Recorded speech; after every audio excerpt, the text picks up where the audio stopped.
Entonces, ¿qué se va a discutir en la Suprema Corte de Justicia de la Nación en las próximas semanas? La Suprema Corte está proponiendo invalidar el artículo 19 constitucional y ordenar a todos los jueces del país inaplicar la prisión preventiva de oficio. Esta decisión la toma a partir de una resolución emitida en enero de 2023 por la Corte Interamericana de Derechos Humanos, que, como sabemos, es una instancia judicial internacional que pertenece a la OEA, a la Organización de Estados Americanos, en donde condena a México y resuelve que se deben adecuar las leyes, incluyendo la Constitución, para eliminar la prisión preventiva.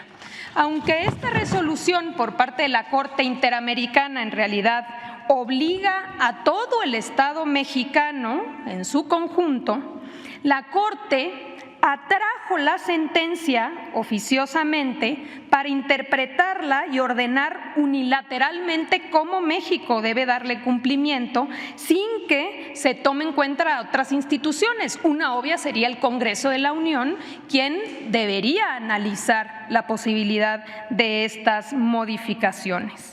Creemos que la Suprema Corte no solo se excede en sus facultades, sino que pretende tomar una decisión sin dimensionar lo que esto significa para la paz y seguridad de nuestro país. Por ello es que el viernes pasado el Gabinete de Seguridad le enviamos una carta a todas las ministras, a todos los ministros, para plantearles cuáles son nuestras preocupaciones.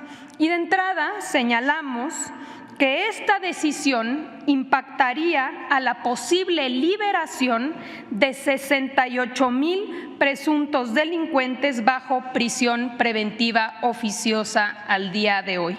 Estamos hablando de 11,640 acusados de homicidio, 7,150 acusados de secuestro, 5,617 de violación, 4,013 de narcotráfico y narcomenudeo, 3,800 de portación de armamento y explosivos, 1,405 de feminicidio, 1,273 de abuso infantil y corrupción de menores y 405 por delincuencia organizada.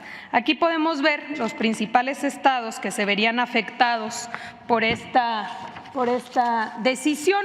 Destaca el Estado de México, donde hay 21,718 personas en prisión preventiva oficiosa.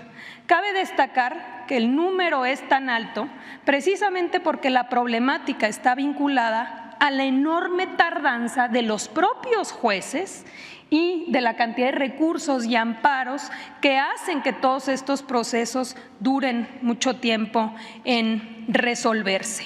Ese asunto debe atacarse por el propio Poder Judicial, la enorme tardanza de los procesos y las resoluciones. La liberación de estas personas, como hemos dicho, pondría en riesgo primero a los testigos y a las víctimas, que son las personas que los han acusado, por supuesto al personal, desde policías, personal de la Fiscalía, los propios juzgadores.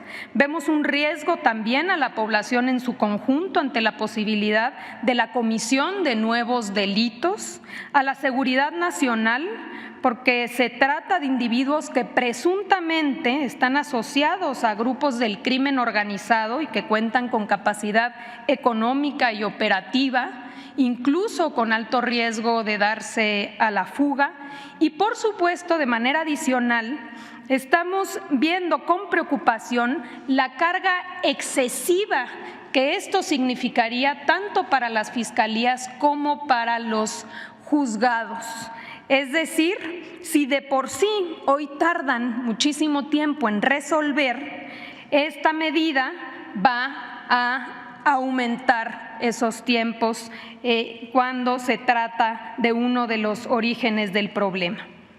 Por otro lado, también señalamos a los ministros y a las ministras que esta decisión vulnera la soberanía nacional, pues la existencia de organismos internacionales no implica que los estados renuncien a su soberanía ni a su derecho a autodeterminarse.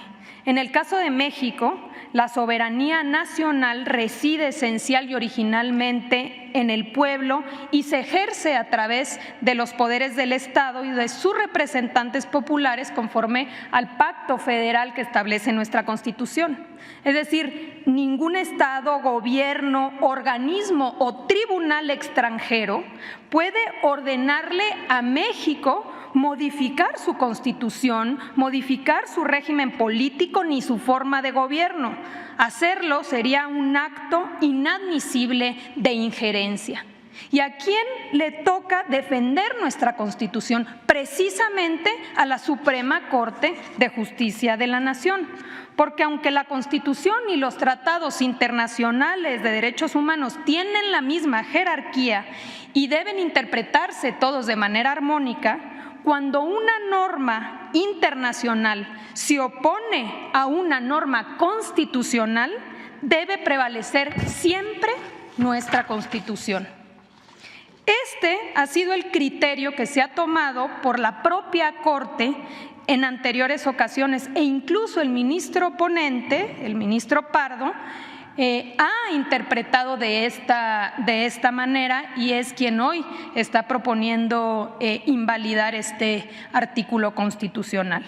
En este sentido, también el artículo 9 de la Ley sobre la celebración de tratados señala que México no puede reconocer resoluciones de organismos internacionales cuando esté de por medio la seguridad del Estado, el orden público o cualquier otro interés general de la nación.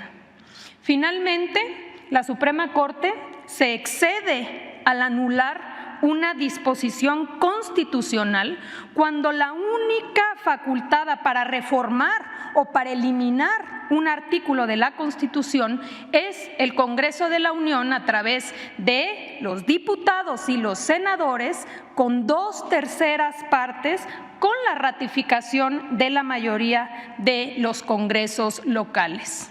Nos parece que esta decisión, el Poder Judicial es asumirse como el gran poder de los poderes. Ya por último, queremos alertar que diversos juzgados federales han ido aún más lejos, porque sin que la Suprema Corte de Justicia se haya pronunciado sobre este tema, el Pleno de la región Centro-Norte, que comprende 18 estados, emitió ya una jurisprudencia que ordena a todos los jueces de estos 18 estados a conceder suspensiones de amparo que promuevan las personas que tienen órdenes de aprehensión precisamente por delitos que ameritan prisión preventiva oficiosa. Eso en cumplimiento de la sentencia de la Corte Interamericana. Es decir, los juzgados penales se le adelantaron ya a la Suprema Corte de Justicia de la Nación decidiendo unilateralmente un asunto que todavía no está resuelto por el Estado mexicano. Así que hacemos un llamado a la Corte a respetar la Constitución, respetar la división de poderes, no excederse en sus facultades, considerar las graves consecuencias que eliminar la prisión preventiva oficiosa tendría para la seguridad nacional en las circunstancias actuales y que valoren atacar mejor uno de los problemas de fondo, que es la enorme tardanza de las resoluciones de sus asuntos que hemos denunciado en este espacio en múltiples ocasiones.